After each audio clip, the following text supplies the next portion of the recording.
Sir! Kilala mo ba kung sino siya? Siya ang bagong may-ari ng Maka Academy. Siya si Mr. Carlito Mendez. Sir, pasensya na ho talaga. Hindi ko sinasadya. Sir! Sige na. Sir, pasensya na ho. Ingat eh. Takbuhan ng takbuhan dito.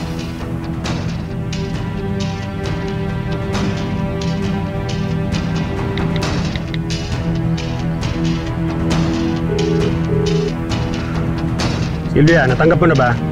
Pinatransfer ko na ang pera sa account mo. Isa lang ang dapat mong siguraduhin. Ang hindi na makalabas ng kulungan si Chinchin. Linisin mo na ang dapat mong linisin. Lahat ng basura dyan, Silvia, itapon mo na. Oo naman. Akong bahala.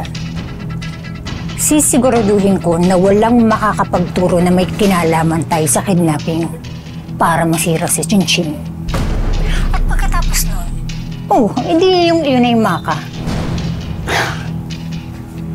Si Anton nga pala, inibyak ko na ang pinagtataguan.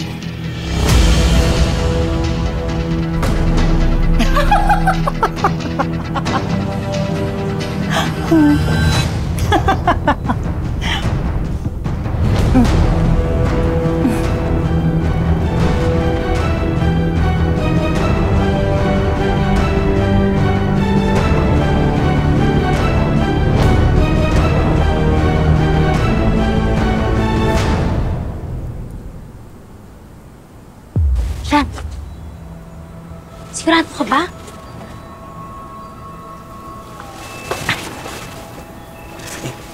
Uy,